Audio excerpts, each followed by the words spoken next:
We were discussing earlier, before we get to last night's game. I'm intrigued by this. This is where JayMarzz is at his shiniest, and that's not a bald joke, where he gets on a tangent and does a thing research-wise. The JayMarzz Research Studio has come up with, this is over the last how many years, Jay? So this is a 14-season statistic from 2007 to 2020. Okay, so since the Kings last missed the playoffs, right? So that was the first year they missed the playoffs in 8 years, was 2007. Okay. And then from there, 2021 was the first year of the play-in. So we had 14 seasons between time where the play-in didn't exist, but we had just kind of joked about, okay, let's say the play-in existed starting in 2007. Yes. How many times would the Kings had made the play-in between 2007 and 2020? Okay. I'm gonna set the over and under on 1.5. I'm gonna say. Well, I know there's one. Yeah, I know for sure. So I'm gonna say. I'm gonna say over. I'm gonna go over too. Yeah. I think there's got to be another one because that first year, and there's a Reggie Theus year in there with 30-something wins. I'm actually gonna say 3. Okay. You ready? Yeah. There's 2. It was over. We were right. They got close in 07 and 08. They were 11th. Oh, that's the one I thought. They'd have been in the JV playing. Because we know the Jaeger year. The Jaeger year is correct. Now, interestingly enough, they would have been the 9 seed. Do you know who they would have been hosting? The Bears. Close. Oh. The Lakers? Same country. The Lakers. Luke Walton's Lakers. Oh. With an injured LeBron? Yes. Oh, they would have beat us. Because it's the Lakers, of course they'd have beat us without LeBron. Oh, they actually would have had what? Like Ingram, yeah, Randall? Yeah. Those guys? Is that kind of the team? Yeah, they sucked down the stretch, though. Yeah, they did. The other time they would have made it, the George Karl year, the last year at Arco, 2016, they won 33 games. They would have been the 10 seed. Woof. And they would have been at Utah. Woof. At Utah as a 9 seed? No, Kings would have been the 10. Utah would have been the 9. Yeah. Who did Utah have back then? What year 2016? was that? 2016. They had Rudy. Gordon Hayward, I believe. Gordon Hayward. Oh, yeah. Was Rudy back then? Nah, I don't think so. Was that too early for Rudy? Think so. Or he might have been. That might have been a rookie year. He was there, yeah. I think he was there, too. It was too early for Mitchell. Mitchell was, what, 17, 18? Right, he was with Fox. Yeah. But I think Gordon Hayward was the star of that team. Yeah. They missed the playoffs. Not the Theus year, huh? No.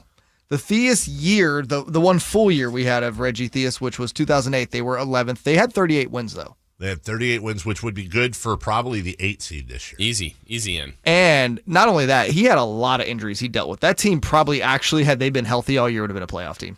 Was Reggie Theus the best post-Rick Adelman coach we've had? No, he wasn't. I was going to answer that before. Second most winning season. But, well, by the numbers, yeah, it wasn't. But record-wise, isn't it still Luke Walton? Yeah, I think so. Percentage-wise. I think Luke Walton record-wise is the best. Win percentage, yeah. But I would say, wouldn't you say right now, if you had to rank them all, I would probably go, this is eye test, and it has nothing to do with numbers.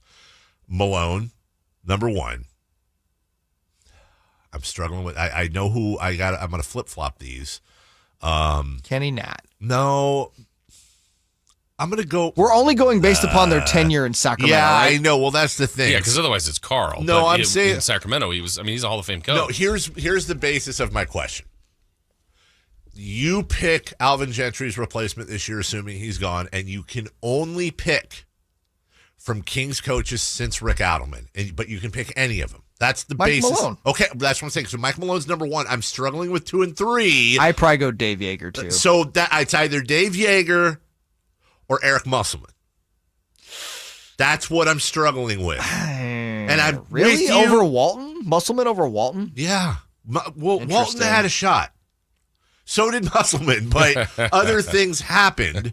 And on top of that, Musselman's been, Eric Musselman, you could make an argument for what he's had to work with over the last 5 years. Yeah. Is the best coach in college basketball. Would that translate at the NBA game, though? I don't know. I don't think so. I don't know, but you're also talking about a guy who comes from coaching royalty. He grew up, we're talking about Mike Bibby and Henry Bibby yesterday. It's Bill Musselman's kid, much like Michael Malone's dad, Brendan Malone.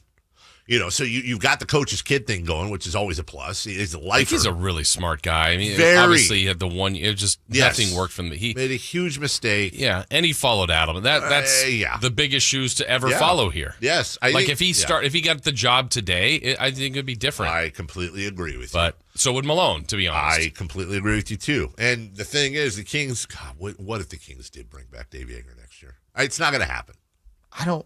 Yeah, no. But I gotta think wouldn't it be an overwhelmingly positive reaction from the fan base, or am I misplacing that? I don't think there was this huge love for him. Really? I don't think. I think that's just a certain angry portion of the fan base who wants to equate, Luke Walton losses to those would have been Dave Yeager wins based upon the one season. I think with leaving out a lot of context. I think hindsight has been very good to Dave Yeager. Mm-hmm. I think Dave Yeager wanting to put Buddy Hield on the bench, that was a huge controversy. Dave Yeager's clashes with the front office were almost the biggest one was over him wanting Luka Doncic instead of Marvin Bagley and never forgiving them for that.